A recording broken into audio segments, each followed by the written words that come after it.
Death toll in Australia. Floods rises to 4, tens of thousands. Stranded May 22, 2025. Sydney, Australia.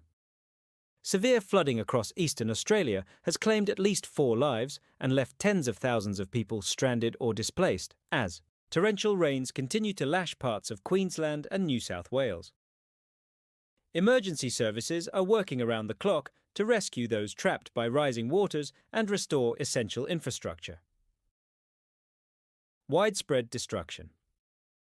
The latest victim was confirmed on Thursday morning when a body was recovered from a submerged vehicle near the town of Gympie, Queensland.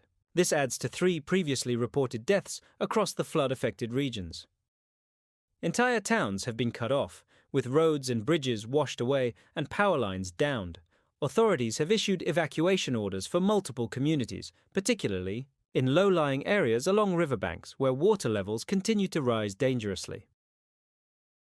Emergency response and evacuations. Over 35,000 residents have been ordered to evacuate their homes in the hardest-hit areas. The Australian Defence Force has deployed helicopters and amphibious vehicles to assist with rescues and to deliver essential supplies to isolated communities. Queensland Premier Anastasia Palaszczuk described the situation as unprecedented, adding, "This is one of the most severe flood emergencies we've faced in recent memory. The priority now is saving lives and making sure people have access to clean water, food and shelter." New South Wales Premier Chris Minns echoed the concern, warning that more heavy rain was forecast in the coming days. "The ground is saturated. The rivers are swollen, and any additional rainfall poses a serious risk. We urge people to follow emergency instructions and not take any chances." Infrastructure damage and power.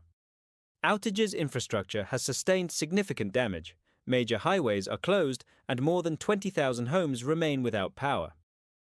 Water treatment facilities in some towns have been overwhelmed, prompting fears of contamination and disease.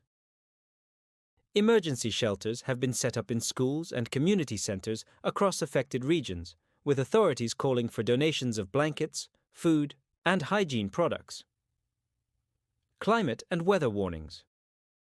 Meteorologists attribute the extreme weather to a rare convergence of a tropical low-pressure system and an east coast trough, producing rainfall totals exceeding 300 mm in just 24 hours in some areas.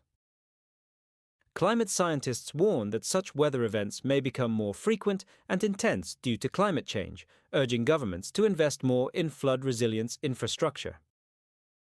Federal Government Response. Australian Prime Minister Anthony Albanese has pledged federal disaster relief funding and described the floods as a national emergency. He also announced plans to visit the affected areas once conditions allow, stating, "Our thoughts are with the families of those lost and everyone impacted. We will provide every possible support to help communities recover and rebuild." What's next? With more rain forecast through the weekend, emergency services remain on high alert. The Bureau of Meteorology has issued further flood warnings, urging people to avoid unnecessary travel and remain prepared for sudden evacuations. Authorities continue to monitor river systems closely and are warning of the possibility of flash flooding even in areas that have not yet been severely affected.